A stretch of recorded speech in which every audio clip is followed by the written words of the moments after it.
السلام علیکم ورحمۃ اللہ وبرکاتہ۔ الحمد للہ رب العالمین والعاقبۃ للمتقین والصلاة والسلام علی سید الانبیاء والمرسلین وعلی آلہ وصحبہ اجمعین۔ اما بعد فاعوذ باللہ من الشیطان الرجیم، بسم اللہ الرحمن الرحیم۔ الا ان اولیاء اللہ لا خوف علیہم ولا هم يحزنون الذین آمنوا وكانوا يتقون۔ صدق اللہ مولانا رسولہ النبی الامین المکین الکریم وعلی آلہ الشاہدین والشاکرین والحمد للہ رب العالمین۔ تقریر کا آغاز کرنے سے پہلے بہتر اور مناسب ہے کہ ہم اور آپ مل کر اپنی غلامی کا ثبوت دیتے ہوئے گنبد خضراء میں آرام فرمانے والے آقا حضور مکی مدنی تاجدار مدینہ سرور القلب سینہ جناب احمد مجتبی محمد مصطفیٰ صلی اللہ علیہ وسلم کی بارگاہ گوہربار میں درود و سلام کا ہدیہ نشار کریں۔ بڑی بابا بلند اللہم صلی علی سیدنا و مولانا محمد مبارک صلی اللہ علیہ الصلاۃ والسلام علیک یا رسول اللہ صلی اللہ علیہ وسلم۔ آواز نہیں آئی اور ایک مرتبہ نبی اور آل نبی کی بارگاہ میں درود و سلام کا ہدیہ نشار کریں۔ اللہم صلی علی سیدنا و مولانا محمد مبارک صلی اللہ علیہ الصلاۃ والسلام علیک یا رسول اللہ صلی اللہ علیہ وسلم۔ حضور عطائے رسول صلی اللہ علیہ وسلم، نائب رسول صلی اللہ علیہ وسلم، سیدنا خواجہ خواجگاں حضرت خواجہ معین الدین حسن چشتی سنجری رحمۃ اللہ علیہ کا عرس مبارک کے موقع پر آج انہیں خراج عقیدت پیش کرنے کے لیے یہاں پر میں کھڑا ہوا ہوں۔ اللہ تبارک و تعالیٰ اپنے ولیوں کی شان میں، جو اللہ تبارک و تعالیٰ کے دوست ہوتے ہیں، اللہ کے ولی ہوتے ہیں، اللہ تبارک و تعالیٰ سورہ یونس میں ان کے بارے میں ان کے چند نشانیاں، ان کی چند صفتیں اللہ تبارک و تعالیٰ بیان کر رہا ہے۔ 11واں پارہ ہے سورہ یونس میں اللہ تبارک و تعالیٰ ارشاد فرماتا ہے، اعوذ باللہ من الشیطان الرجیم، بسم اللہ الرحمن الرحیم۔ الا ان اولیاء اللہ لا خوف علیہم ولا هم يحزنون۔ اے لوگو، بے شک میرے ولیوں کو، اولیاء اللہ، لا خوف علیہم ولا هم يحزنون، نہ انہیں کسی بات کا خوف ہوتا ہے، ولا هم يحزنون، نہ انہیں کوئی بات رنجیدہ غمزدہ کرتی ہے۔ اور ان کی نشانی کیا ہے؟ یہ جو میرے اولیاء اللہ ہیں، اولیاء اللہ، ان کی نشانی کیا ہے؟ اللہ تبارک و تعالیٰ دوسری آیت میں ارشاد فرماتا ہے، الذین آمنوا وکانوا یتقون، یہ وہ لوگ ہیں جو ایمان والے ہیں اور تقوی و پرہیزگاری اختیار کرتے ہیں۔ یعنی دو چیزیں ان کے اندر پائی جاتی ہیں، ایک پہلی چیز ایمان اور دوسری چیز تقوی، اللہ تبارک و تعالیٰ کا خوف، ڈر، پرہیزگاری، یہ تمام چیزیں ان کے اندر پائی جاتی ہیں۔ تو ہوتا کیا ہے؟ اللہ تبارک و تعالیٰ آگے ارشاد فرماتا ہے، لَهُمُ الْبُشْرَىٰ فِي الْحَيَاةِ الدُّنْيَا وَفِي الْآخِرَةِ، انہیں دنیا میں بھی خوشخبری ہے اور آخرت میں بھی خوشخبری ہے۔ دنیا میں بھی خوشخبری اور آخرت میں بھی خوشخبری۔ اللہ کے دوستوں کا جب نام آتا ہے تو ہندوستان کے راجہ، سب سے بڑے ولی حضور سیدنا خواجہ غریب نواز رحمۃ اللہ علیہ، یہ ایسی ہستی ہیں جو دوسرے ملک سے حضور صلی اللہ تعالیٰ علیہ وسلم کے کا حکم کی فرما برداری کرتے ہوئے اطیعوا اللہ و اطیعوا الرسول، یعنی اللہ اور اس کے رسول کی اطاعت کے لیے اپنے ملک کو چھوڑ کر دین اسلام پھیلانے کے لیے خواجہ غریب نواز رحمۃ اللہ علیہ ہندوستان میں آئے، کیونکہ اللہ کے رسول کا حکم تھا۔ تو اسی وجہ سے انہیں عطائے رسول کہا جاتا ہے، نائب رسول، حضور صلی اللہ علیہ وسلم کے نائب بن کر، خلیفہ بن کر حضور صلی اللہ علیہ وسلم نے ان کو ہندوستان میں بھیجا۔ آپ کی ولادت باسعادت پیدائش 530 ہجری سنجر ملک ہے سیستان علاقہ. حضور خواجہ غریب نواز رحمۃ اللہ علیہ کی پیدائش سنجر علاقے سنجر ملک میں بھی سیستان علاقہ ہے. 530 ہجری میں آپ کی پیدائش ہوئی اور آپ کے والد کا نام حضرت سید غیاث الدین رحمۃ اللہ علیہ اور ماں کا نام حضرت سیدہ ام الورا رحمۃ اللہ علیہ. یہ آپ حضرت خواجہ غریب نواز رحمۃ اللہ علیہ حسنی بھی سید ہیں اور حسینی بھی سید ہیں، یعنی ان کے ماں اور باپ دونوں امام حسن و امام حسین اور رضی اللہ تعالیٰ علیہم اجمعین کے خاندان سے تھے. تو اس وجہ سے آپ کو نجم الطرفین یعنی دو سعادتیں حضور سیدنا خواجہ غریب نواز رحمۃ اللہ علیہ کو ملی.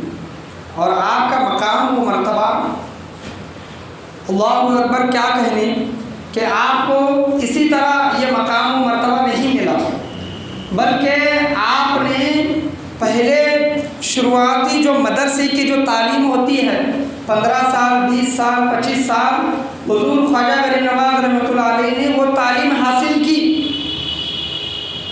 مدرسے کی جو تعلیم ہوتی ہے ظاہری جس کو علوم کہا جاتا ہے، ظاہری علوم باہر کا علوم اور باطنی اندر کا علم پانے کے لیے پیر و مرشد کی تلاش میں نکلے.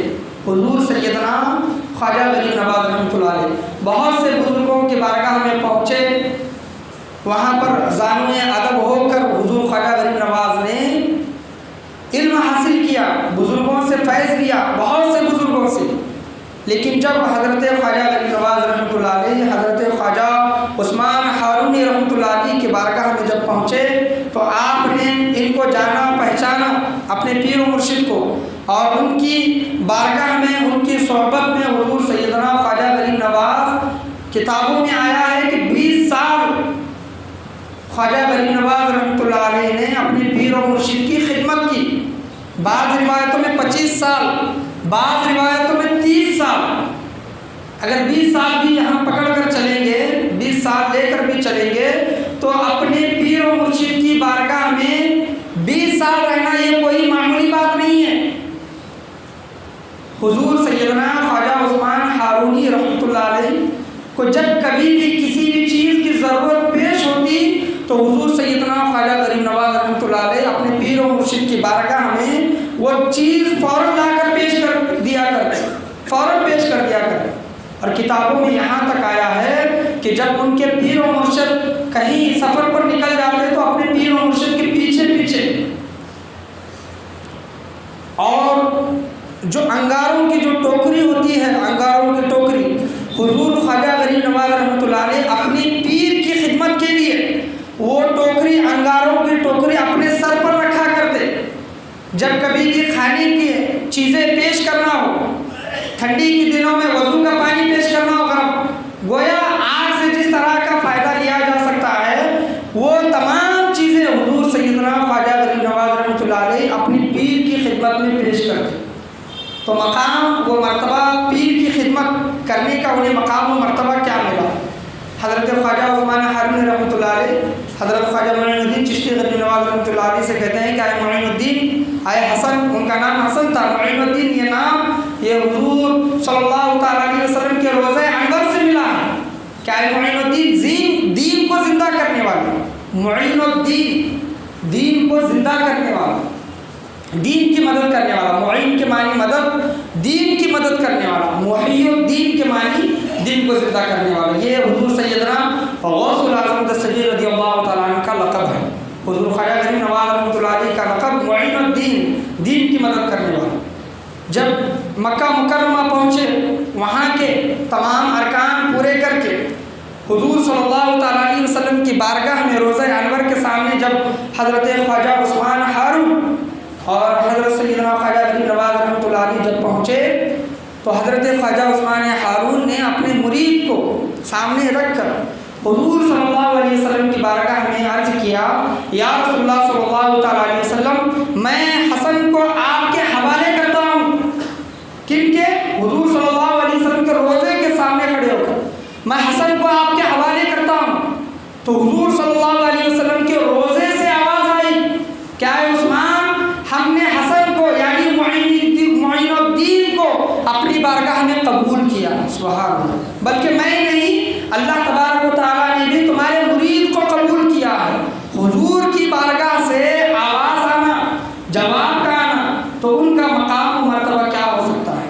حضور صلی اللہ علیہ وسلم کے روزہ انور سے ہی حضرت خواجہ غریب نواز رحمۃ اللہ علیہ کو اشارہ ہوا، پیغام ملا، حکم ہوا، کیا معین الدین ہندوستان چلے جاؤ، وہاں پر کفر و شرک نے سرکشی کر دی ہے،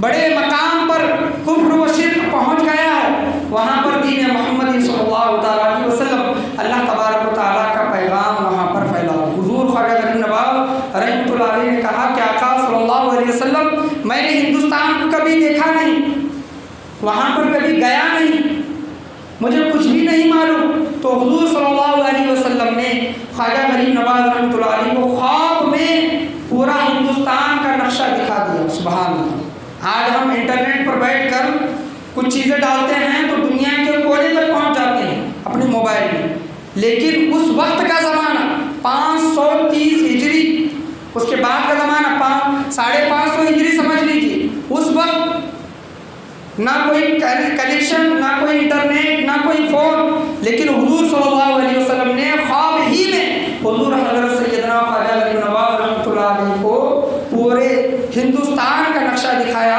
اور کہا کہ معین الدین تمہیں اس طرح جانا ہے، وہاں پر اس طرح کام کرنا ہے، وہاں پر جا کر اس ملک میں تمہیں رکنا ہے، اور اس طرح وہاں سے دین محمدی صلی اللہ تعالیٰ علیہ وسلم کا کام لینا ہے۔ تو حضور صلی اللہ علیہ وسلم کے حکم سے، اطاعت رسول سے، حضور سیدنا خواجہ غریب نواز رحمۃ اللہ علیہ ہندوستان کی سرزمین پر تشریف لائے، اور مؤخرین نے، تاریخ سازوں نے ہسٹری میں لکھا ہے کہ حضور سیدنا خواجہ غریب نواز رحمۃ اللہ علیہ کے ہاتھوں سے، نگاہوں سے 90 لاکھ لوگوں نے کلمہ پڑھا۔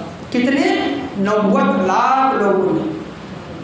90 لاکھ اس وقت کے زمانے میں کوئی معمولی بات نہیں ہے، بہت بڑے پائے کی مثال ہے یہ۔ 90 لاکھ لوگوں نے کلمہ پڑھا۔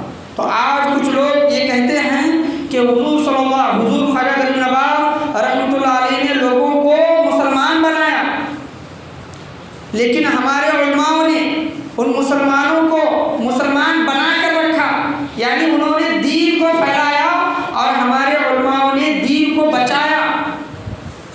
میں یہ ایک بات ان کو کہنا چاہتا ہوں، اگر خواجہ غریب نواز ہی اس سرزمین پر نہیں آتے تو مسلمان کون رہتا، اور تم کس کو مسلمان بنا کر رکھتے اور کس کا دین بچاتے؟ تو یہ سب سے بڑا کرم خواجہ غریب نواز رحمۃ اللہ علیہ کا ہے۔ علماء کی قربانیوں کو بھی نہیں بھولنا چاہیے، اور بزرگان دین کی قربانیوں کو بھی نہیں بھولنا چاہیے۔ حسن عسکری میاں، یہ مدنی میاں کے بیٹے، بہت سال پہلے خواجہ شمنا میرا رحمۃ اللہ علیہ کے اندرونی میدان میں وہاں پر ایک پروگرام ہوا تھا، تو انہوں نے ایک بہت ہی پیاری بات کہی تھی۔ مدنی میاں کے بیٹے انہوں نے کہا تھا کہ بزرگان دین کے بھی قربانیوں کو یاد رکھیں اور علماء دین کے قربانیوں کو بھی یاد رکھیں۔ کیوں؟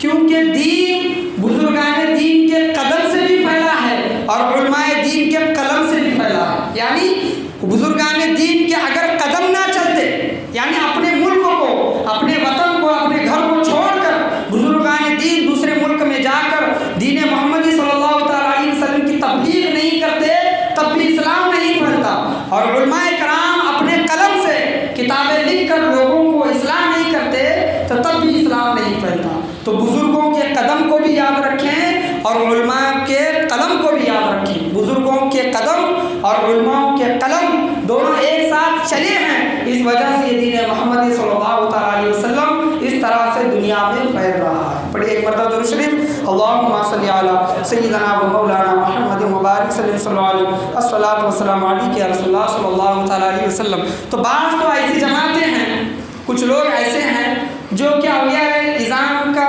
سرے سے انکار کرتے ہیں، کہتے ہیں کہ انہوں نے صرف مسلمان بنایا، ہمارے علماء نے مسلمان کیا ہوتا ہے اور جو علوم علم کیا ہوتا ہے وہ تو بعض اللہ والوں کے چاہنے والے علماؤں کا انکار کرتے ہیں، گستاخیاں کرتے ہیں، اور علماؤں کو چاہنے والے بزرگان دین کی گستاخیاں کرتے ہیں۔ تو عقیدہ کیا ہونا چاہیے؟ عقیدہ دونوں سے محبت رکھیں، دونوں کی قربانیاں اس میں شامل حال ہیں۔ تو بزرگان دین کی قربانیوں کو بھی یاد رکھیں، ان سے محبت و الفت رکھیں، اور علماء جنہوں نے اپنے قلم سے، اپنی سیاہی سے دین محمد صلی اللہ تعالیٰ علیہ وسلم کے علوم کو عام کیا، تو ان کی قربانیوں کو بھی یاد رکھیں۔ علماء بھی انبیاء کے وارث ہوتے ہیں، اور بزرگان دین بھی ایک طرح کی وہ بھی علماء کرام ہیں، اور وہ بھی حضور صلی اللہ تعالیٰ علیہ وسلم کے علماء کے امت محمد صلی اللہ تعالیٰ علیہ وسلم کے وارث ہوتے ہیں۔ پڑھیں ایک مرتبہ درود شریف، اللہم صلی علی سیدنا و مولانا محمد مبارک صلی اللہ علیہ وسلم، الصلاۃ والسلام علیک یا رسول اللہ صلی اللہ تعالیٰ علیہ وسلم۔ تو عطائے رسول، نائب رسول، یہ حضور خواجہ غریب نواز رحمۃ اللہ علیہ کو کیوں کہا جاتا ہے؟ حضور خواجہ غریب نواز رحمۃ اللہ علیہ کو عطائے رسول، حضور صلی اللہ علیہ وسلم کی عطا، یہ کیوں کہا جاتا ہے؟ کیونکہ اگر حضور خواجہ غریب نواز رحمۃ اللہ علیہ کی زندگی کو، سیرت کو اگر اٹھا کر دیکھیں گے تو حضور صلی اللہ تعالیٰ علیہ وسلم نے جو تعلیمات، بلکہ قولاً نہیں عملاً، بول کے نہیں کر کے بھی دکھایا ہے حضور صلی اللہ علیہ وسلم نے، وہی عمل حضور خواجہ غریب نواز رحمۃ اللہ علیہ نے بھی کر کے دکھائے ہیں۔ کتابوں میں آیا ہے، حضور خواجہ غریب نواز رحمۃ اللہ علیہ کی سیرت کی کتابوں میں، حضور خواجہ غریب نواز چھوٹے دودھ پیتے بچے تھے، سید گھرانہ تھا، سید گھرانہ ہمیشہ لوگوں کی دستگیری مدد کرتا ہے، تو ان کے گھر میں بھی لوگ طرح طرح کی چیزیں لے کر، مشکلات لے کر، سوالات لے کر آتے تھے۔ حضور خواجہ غریب نواز رحمۃ اللہ علیہ ابھی دودھ پیتے بچے ہیں، اور اپنی ماں کا دودھ پی رہے ہیں، ایک عورت اپنے بچے کو لے کر آتی ہے، اور وہ بچہ رو رہا ہے، تو حضور خواجہ غریب نواز رحمۃ اللہ علیہ، ان کی ماں کہتی ہے کہ حضور خواجہ غریب نواز رحمۃ اللہ علیہ، وہ بچے کا رونا انہیں برداشت نہیں ہوا، اور حضور خواجہ غریب نواز رحمۃ اللہ علیہ گویا ہاتھ سے اشارہ کر رہے ہیں کہ ماں یہ بچہ بھوکا ہے، پہلے اس کو کھانا، اس کو دودھ پلاؤ۔ اور ایک طرف حضور صلی اللہ تعالیٰ علیہ وسلم کی سیرت دیکھیں تو حضرت حلیمہ سعدیہ رضی اللہ تعالیٰ عنہا کہتی ہیں کہ جب میں نے حضور صلی اللہ علیہ وسلم کو اپنے پاس لیا اور ایک طرف کا دودھ پلایا اور دوسری طرف کا دودھ پلانا چاہا، تو حضور صلی اللہ علیہ وسلم نے وہ دودھ نہیں پیا، کیونکہ ان کے رضائی بھائی عبداللہ وہ ان کا حصہ تھا۔ اس وجہ سے حضور صلی اللہ تعالیٰ علیہ وسلم نے حلیمہ سعدیہ کا ایک طرف کا دودھ پیا، دوسری طرف کا دودھ اپنے بھائی کے لیے چھوڑ دیا۔ اس سے پیغام کیا ملتا ہے کہ حضور صلی اللہ علیہ وسلم نے ایک طرف کا دودھ پیا اور دوسری طرف کا چھوڑ دیا، تو حضور صلی اللہ علیہ وسلم نے پیدا ہونے کے ساتھ ساتھ یہ اعلان کر دیا کہ میں لوگوں کا حق دلانے کے لیے اس دنیا میں تشریف لے کر آیا ہوں۔ آج ہم اپنے بھائی بہنوں کا، ماں باپ کا، کمزور لوگوں کا حق مارتے ہیں، لیکن حضور صلی اللہ علیہ وسلم نے پیدا ہونے کے ساتھ یہ اعلان کر دیا کہ ایک دوسرے کے حقوق ادا کرو۔ اللہ تبارک و تعالیٰ کے جو حقوق ہیں، حقوق اللہ، اگر ادا کرنے میں تھوڑی کمی بیشی ہو جائے تو اللہ تبارک و تعالیٰ معاف فرمانے والا ہے، غفور الرحیم ہے، لیکن لوگوں کے حق ادا نہیں کریں گے، بیٹیوں کو ان کا حق صحیح سے نہیں دیں گے، بہنوں کو ان کا حق صحیح سے نہیں دیں گے، بچوں کو ان کا حق صحیح سے نہیں دیں گے، تو جب تک وہ معاف نہیں کریں گے اللہ تبارک و تعالیٰ بھی بروز محشر معاف نہیں فرمائے گا۔ تو حقوق العباد، لوگوں کے حقوق، یہ بہت بڑی چیز ہے۔ تو ان کی ماں فرماتی ہے کہ میرا بیٹا بچپن ہی سے غریب نواز تھا، سبحان اللہ۔ حضور غریب نواز رحمۃ اللہ علیہ جوانی کے عالم یا پھر عمر ہو جانے کے بعد غریبوں کی مدد نہیں کرنے لگے، بلکہ بچپن ہی سے حضور غریب نواز رحمۃ اللہ علیہ کی ان کے اندر یہ صفات تھی کہ وہ غریبوں کی مدد کیا کرتے، غریبوں کا دکھ درد حضور غریب نواز رحمۃ اللہ علیہ کو دیکھا نہیں جاتا۔ وہ واقعہ تو آپ نے سنا ہوگا کہ حضور صلی اللہ علیہ وسلم عیدگاہ کے لیے تشریف لے جا رہے تھے، ایک بچہ رو رہا تھا، حضور نے پوچھا کہ بچے کیوں روتا ہے؟ وہ بچے نے کہا کہ میں یتیم ہوں، میرے ماں باپ نہیں ہیں، عید کا دن ہے، آج میرا کوئی سرپرست، میرا کوئی دیکھنے والا نہیں۔ تو حضور صلی اللہ علیہ وسلم نے اس بچے سے کہا کہ بچے، کیا تو اس بات سے خوش ہوتا ہے کہ تیرا باپ محمد صلی اللہ علیہ وسلم ہو اور تیری ماں حضرت عائشہ صدیقہ رضی اللہ تعالیٰ عنہا ہو اور تیرے بھائی بہن امام حسن و امام حسین فاطمۃ الزہرا رضی اللہ تعالیٰ عنہا ہو؟ تو بچہ خوش ہو گیا اور کہنے لگا شکر ہے اللہ تبارک و تعالیٰ نے مجھے یتیم بنا دیا۔ کسی نے پوچھا کیوں شکر ہے، کیوں شکر ادا کرو یتیم ہونے کا؟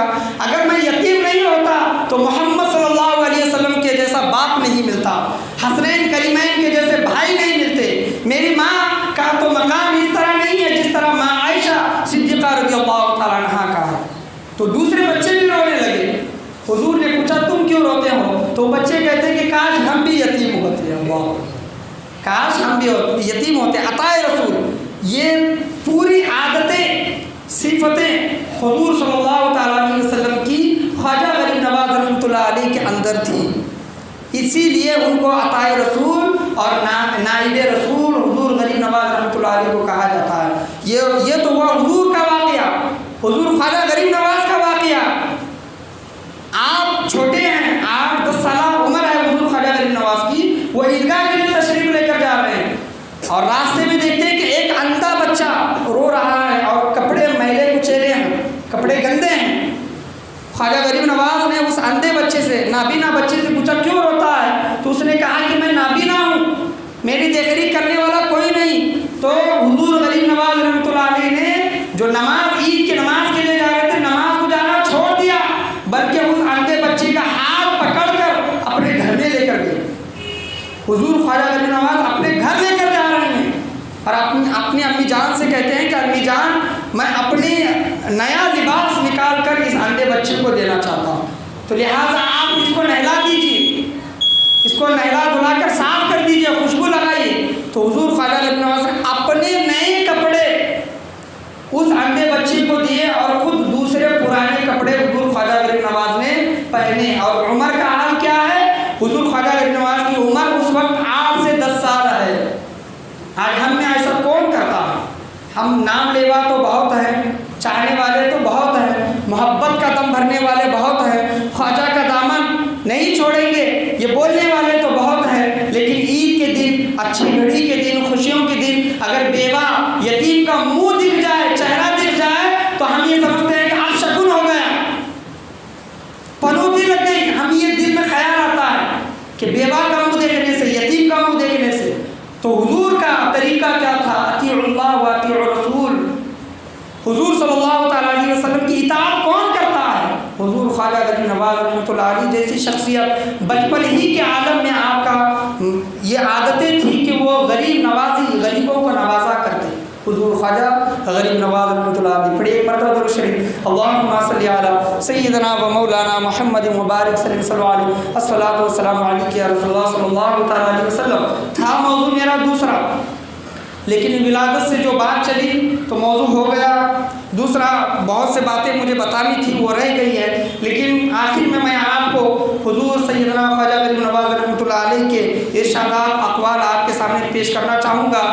حضور خواجہ غریب نواز رحمۃ اللہ علیہ کے پہلے خلیفہ حضور خواجہ حضرت بختیار کاکی رحمۃ اللہ علیہ، وہ حضور خواجہ غریب نواز رحمۃ اللہ علیہ کے اقوال دلیل العارفین میں حضور سیدنا خواجہ غریب نواز رحمۃ اللہ علیہ کے اقوال لکھتے ہیں اور کہتے ہیں کہ حضور خواجہ غریب نواز رحمۃ اللہ علیہ فرمایا کرتے کہ آج ہم لوگ نمازیں پڑھتے ہیں اور کچھ لوگ ایسے ہیں جو جمعہ کو جمعہ نماز پڑھتے ہیں، تو جو ہمیشہ نماز پڑھنے والے ہیں تو وہ ہمیشہ نماز پڑھنے والے جو نماز نہیں پڑھتے ہیں ان کے بارے میں بہت ہی برا خیال کرتے ہیں، اور نماز پڑھنے والے یہ سوچتے ہیں کہ جو لوگ نماز نہیں پڑھتے وہ دنیا کے سب سے برے انسان ہیں۔ نماز پڑھنے والوں کے دل کے اندر، بعض لوگوں کے اندر یہ خیال آتا ہے کہ جو لوگ نماز نہیں پڑھتے وہ دنیا کے سب سے برے انسان ہیں۔ تو حضور سید خواجہ غریب نواز رحمۃ اللہ علیہ فرماتے ہیں کہ ان کا حال ان پر چھوڑ دو، تم یہ کیا گارنٹی دے سکتے ہو، ضمانت دے سکتے ہو جو تم دن و رات نمازیں پڑھ رہے ہو وہ تمہارے نمازیں قبول ہوں گی؟ نہیں، ان کا حال ان کے طرف چھوڑ دو۔ یہ ایک جماعت نماز پڑھنے والوں کی، دوسری جماعت نماز نہ پڑھنے والوں کی، اور ایک تیسری جماعت ہے جو کسی ولی کے، کسی شخص کے، کسی خلیفہ کے مرید ہو جاتے ہیں تو مرید ہونے کے بعد نمازیں چھوڑ دیتے ہیں۔ آج سب سے زیادہ بدنام اہل سنت والجماعت کو جو اللہ تعالیٰ کے ولیوں کے پوشاک جو پہنتے ہیں، حلیہ جیسے بناتے ہیں، اور حلیہ بنا کر ان کے نقش قدم پر نہیں چلتے، آج سب سے زیادہ بدنامی، نقصان ان لوگوں سے ہو رہا ہے۔ ایک انسان مرید ہونے سے پہلے نمازیں تو پڑھتا تھا اور کسی کے بارے میں برا بھلا بھی نہیں کہتا تھا، لیکن جب کسی کا مرید ہو گیا تو نمازیں چھوڑ دی اور کہتے ہیں کہ ہم تو نماز دل کے اندر پڑھتے ہیں، ہماری نماز تو ایک بار ہوتی ہے۔ تو یہ حضور سیدنا خواجہ غریب نواز رحمۃ اللہ علیہ کے طریقے کے خلاف ہے، حضور صلی اللہ علیہ وسلم کے طریقے کے خلاف ہے۔ وہ لوگ، وہ انسان مرید ہونے سے پہلے کسی کی برائیاں نہیں کرتا تھا، لیکن جب مرید ہو گیا تو دوسرے سلسلوں کی، دوسرے لوگوں کی برائی کرنا شروع کر دیتا ہے۔ تو یہ طریقہ بزرگان دین کا نہیں ہے۔ حضور خواجہ غریب نواز رحمۃ اللہ علیہ جب ہندوستان میں تشریف لائے تو جب راجہ کو پتہ چلا کہ یہ فقیر درویش ہیں، یہ جہاں کہیں بھی جاتے ہیں لوگ انہیں دیکھ دیکھ کر مسلمان ہوتے ہیں، یہ اپنے ساتھ میں کوئی ہتھیار لے کر نہیں ہیں بلکہ تسبیح، مصلی، وضو کے لوٹے، وضو کے پانی کا لوٹا، یہ اتنی چیزیں ساتھ میں لے کر آئے، کوئی جنگ کرنے کے لیے ہندوستان پر نہیں آئے، لیکن کیا بات ہے کہ لوگ ان کے عادات و اطوار اور ان کا بولنا چالنا دیکھ کر مسلمان ہو جاتے ہیں۔ تو بادشاہ نے ایک ڈاکو کا انتخاب کیا، ایک ڈاکو، اور کہا کہ حضور خواجہ غریب نواز رحمۃ اللہ علیہ کو جب کبھی بھی تمہیں موقع ملے ان کو قتل کر ڈالو۔ وہ ڈاکو اچھے لباس پہن کر، مسلمانوں کے جیسا حال بنا کر حضور خواجہ غریب نواز رحمۃ اللہ علیہ کی بارگاہ میں جا کر بیٹھ گیا اور میٹھی میٹھی باتیں کرنے لگا جس طرح لوگ کرتے ہیں۔ تو حضور خواجہ غریب نواز رحمۃ اللہ علیہ وہ کہتے ہیں نا شاید، نگاہ ولی میں وہ تاثیر دیکھی، بدلتے ہزاروں کی تقدیر دیکھی، تو نگاہ ولی پہچان لیتی ہے۔ تو حضور خواجہ غریب نواز رحمۃ اللہ علیہ نے اس ڈاکو سے کہا کہ اے انسان، تو جس کام کے لیے آیا ہے وہ کام کر، تو نے جو ہتھیار اپنے پیٹھ کے پیچھے چھپایا ہے وہ تیرا ہتھیار ہے اور یہ میرا سر ہے، تیرا وہ ہتھیار ہے، یہ میرا سر ہے، جو تجھے کام کرنے کا حکم دیا گیا ہے وہ کام کر۔ وہ انسان تھرتھرانے لگا، وہ انسان تھرتھرانے لگا اور معافی مانگنے لگا اور کہنے لگا کہ میرے گناہ کو معاف کر دیں، میری خطا کو معاف کر دیں۔ حضور خواجہ غریب نواز رحمۃ اللہ علیہ نے کہا کہ تو نے خطا کی کہاں ہے؟ اگر تو یہ کہتا کہ میری گردن اڑانا چاہتا تو میں اپنی گردن تیرے سامنے پیش کر دیتا۔ تو یہ بزرگان دین کا طریقہ ہے، اگر دشمن بھی آتا ہے تو دشمن کا استقبال کیا جاتا ہے، بلکہ نہ کہ ان کو دور کیا جاتا ہے۔ تو آج جو سب سے زیادہ سنیت، اہل سنت والجماعت اور تصوف جس کو کہا جاتا ہے، بزرگان دین کا طریقہ جو کہا جاتا ہے، جو نقلی لوگ ہیں، فرضی لوگ ہیں، ان کو دیکھ کر لوگ آج گمراہ ہو رہے ہیں۔ حضور خواجہ غریب نواز رحمۃ اللہ علیہ کہتے ہیں نماز کے متعلق، جو نماز نہیں پڑھتے یا پھر جو پڑھتے ہیں، یا پھر تیسرا طبقہ جو مریدین ہو جانے کے بعد سمجھتے ہیں کہ ہمارے لیے نماز معاف ہو گئی، حضور خواجہ غریب نواز رحمۃ اللہ علیہ کہتے ہیں کہ جو شخص 5 وقت کی نمازوں میں سے 1 وقت کی نماز بھی جان بوجھ کر چھوڑتا ہے تو اللہ تبارک و تعالیٰ اس سے اپنی ضمانت اٹھا لیتا ہے۔ اللہ اکبر! ضمانت اٹھا لینا مطلب قیامت میں کہ اللہ تبارک و تعالیٰ اس کی بخشش و مغفرت، اس کی مدد نہیں فرمائے گا، نمازوں کو چھوڑتا ہے۔ دلیل العارفین میں حضرت خواجہ بختیار کاکی رحمۃ اللہ علیہ اپنے پیر و مرشد کے اقوال لکھتے ہیں، اور حضور خواجہ غریب نواز آگے فرماتے ہیں جو کوئی شخص جان بوجھ کر حضور صلی اللہ تعالیٰ علیہ وسلم کی ایک سنت کو ترک کرتا ہے تو بروز محشر وہ حضور صلی اللہ علیہ وسلم کی شفاعت سے محروم رہے گا۔ اللہ اکبر! وہاں سے اللہ تبارک و تعالیٰ کی ضمانت اٹھ گئی اور یہاں سے حضور صلی اللہ تعالیٰ علیہ وسلم کی شفاعت سے محروم ہو گیا تو بتاؤ میدان محشر میں، میدان قیامت میں اس کی مدد کون کرنے والا ہے؟ جب اللہ اور اس کا رسول اس کی مدد نہیں کریں گے، اللہ اپنی ضمانت اٹھا لے گا نماز نہ پڑھنے کی وجہ سے، حضور صلی اللہ علیہ وسلم اپنی شفاعت سے اس کو محروم کریں گے کیونکہ حضور صلی اللہ علیہ وسلم کی سنتوں کو چھوڑتا تھا، تو اس کی مدد کون کرے گا؟ تو ہمیں اللہ اور اس کے رسول کی اطاعت کرتے ہوئے ان کی بتائے ہوئے راستے پر زندگی گزر بسر کرنی چاہیے۔ حضور خواجہ غریب نواز رحمۃ اللہ علیہ سے کسی نے پوچھا، وہ اس وقت کے اولیاء کرام مریدوں کے بارے میں بتاتے ہیں، کسی نے پوچھا غریب نواز رحمۃ اللہ علیہ کامل مرید، مکمل مرید، کامل مرید انسان کب ہوتا ہے؟ خواجہ غریب نواز کا جملہ سنیں پریشان ہو جائیں گے۔ خواجہ غریب نواز رحمۃ اللہ علیہ نے کہا کہ کامل مرید انسان اس وقت تک نہیں ہوتا، اور اس وقت ہوتا ہے جب گناہ لکھنے والا فرشتہ اس کے نامہ اعمال میں، حضور خواجہ غریب نواز کہتے ہیں، سیر الاولیاء میں آیا ہے، حضور خواجہ غریب نواز کہتے ہیں کہ کامل مرید انسان اس وقت بنتا ہے گناہ لکھنے والا فرشتہ اس کے نامہ اعمال میں 20 سال تک ایک بھی گناہ نہ لکھے، تب وہ جا کر کامل مرید بنتا ہے۔ مریدوں کا حال خواجہ غریب نواز رحمۃ اللہ علیہ نے یہ بیان فرمایا، تو پیر و مرشد کا حال کیا ہوگا؟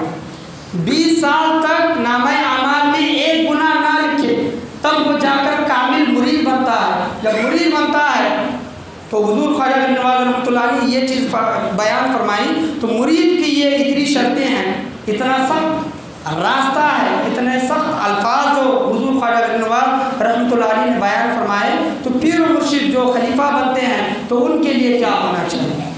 تو آج ہم حضور خواجہ غریب نواز رحمۃ اللہ علیہ بچپن سے لے کر وصال تک پوری کی پوری زندگی آپ کی اطاعت رسول پر گزری، اور حضور صلی اللہ علیہ وسلم کا وہ جو اقوال بیان جو کرتے ہیں کہ حضور صلی اللہ علیہ وسلم کی شفاعت سے وہ محروم رہے گا، آج ہم سنتوں کو ترک کر رہے ہیں۔ آج ہمارا لباس ہو، آج ہمارا چہرہ ہو، آج ہمارا بولنا چالنا ہو، اٹھنا پھرنا ہو، آنا جانا ہو، ہمارے طور طریقے آج حضور صلی اللہ تعالیٰ علیہ وسلم کی سنت کے خلاف ہیں۔ ایک اگر سنت چھوٹ جائے تو حضور صلی اللہ علیہ وسلم کی شفاعت سے ہم محروم ہو جائیں گے۔ ہم شفاعت کا دم بھرتے ہیں اہل سنت والجماعت کے، حضور گنہگار لوگوں کی شفاعت کریں گے، بے شک گنہگار لوگوں کی آپ صلی اللہ علیہ وسلم شفاعت کریں گے، لیکن جس انسان کو موقع ملا، ہدایت ملی، نصیحت ملی، اس کے بعد بھی وہ انسان حضور صلی اللہ علیہ وسلم کی سنت طریقے پر نہیں چلتا تو اس کے لیے آپ صلی اللہ علیہ وسلم کا کیا فرمان ہے؟ آج ہم داڑیاں جو رکھتے ہیں، یہ بات 2 سال میں نے کبھی بھی نہیں بیان کی، لیکن آج بیان کر رہا ہوں، انشاءاللہ آگے بیان کرتا رہوں گا۔ آج ہم کیا سمجھتے ہیں؟ ہم نوکریاں کر رہے ہیں، ہمارے نوکریوں پر خطرہ آ سکتا ہے، اس وجہ سے ہم داڑیاں نہیں رکھتے۔ شادی ہونے سے پہلے نوجوان لڑکے اس وجہ سے داڑیاں نہیں رکھتے کیونکہ ان کو لڑکیاں پسند نہیں کرتی، یا پھر کچھ حضرات یہ سمجھتے ہیں کہ ہماری عمر 50 سال 60 سال، یا پھر ہم ریٹائر ہو جائیں، یا پھر ہمارے بچوں کی شادیاں ہو جائیں، اس وقت داڑھی رکھیں گے۔ اس وقت کوئی گارنٹی دے سکتا ہے کہ اس وقت تک کوئی زندہ رہے گا؟ حضور صلی اللہ علیہ وسلم کی حدیث ہے کہ آپ صلی اللہ علیہ وسلم فرماتے ہیں کہ میں آنکھ جب جھپکتا ہوں کھولنے سے پہلے مجھے یہ ڈر ہے کہ کہیں موت مجھے، میری روح نہ قبض ہو جائے۔ حضور صلی اللہ علیہ وسلم فرماتے ہیں میں کسی شے پر نگاہ ڈالتا ہوں، وہ نگاہ ہٹانے سے پہلے مجھے ڈر ہے کہ میری روح قبض کرنا لی جائے۔ حضرت علی رضی اللہ تعالیٰ عنہ فرماتے ہیں، ان کا قول ہے کہ موت کی اسپیڈ، رفتار اتنی ہے کہ آپ ایک قدم رکھ رہے ہیں، دوسرا قدم رکھنے سے پہلے موت کی اتنی رفتار ہے موت کے فرشتے کی کہ وہ آپ کی روح قبض کر لے گا۔ تو اتنا وقت کس کے پاس ہے؟ اور ایک چیز یاد رکھیے، جو مزہ، جو سکون جوانی میں آتا ہے عبادت کرنے کا، وہ بڑھاپے میں نہیں آتا۔ جوانیوں میں جو مزہ اور اللہ تبارک و تعالیٰ کی عطا عنایت نوجوان لوگوں پر ہوتی ہے، اتنی عنایت اللہ تبارک و تعالیٰ بڑھاپے میں نہیں فرماتا، کیونکہ جوان ہونے کے باوجود، شہوات ہونے کے باوجود، نفس و شہوات ہونے کے باوجود بھی اللہ اور اس کے رسول کے تو اللہ تبارک و تعالیٰ کو ایسا بندہ بہت پسند ہے۔ بزرگان دین کا قول ہے کہ جوانی میں اللہ تبارک و تعالیٰ لوگ جو جوانی میں عبادت جو کرتے ہیں، جوانی میں اللہ تبارک و تعالیٰ جوانوں کی عبادت کو بہت پسند فرماتا ہے۔ تو آج ہمارے طور طریقے حضور صلی اللہ تعالیٰ علیہ وسلم کے طریقے کے خلاف ہیں، لیکن ہم نام حضور صلی اللہ علیہ وسلم کا لیتے ہیں۔ آج ہمارے طور طریقے حضور سیدنا خواجہ غریب نواز رحمۃ اللہ علیہ کے طریقے کے خلاف ہے، لیکن ہم ان کے نام لے رہے ہیں۔ آج مسجد کے باہر کتنے تو نوجوان نماز کے وقت باہر بیٹھتے ہیں، آدھا گھنٹہ موبائل گیم کھیلیں گے، دوستوں کے ساتھ گپ شپ کریں گے، لیکن 5 سے 7 منٹ آ کر نماز پڑھنے کی انہیں توفیق نہیں ہوتی۔ وہ خود غور کرے، سوچ و فکر کرے کہ ایسے مجھ سے کیا عمل ہوا ہے جو اللہ تبارک و تعالیٰ مجھے مسجد میں اپنے گھر میں آنے کا موقع نہیں دے رہا۔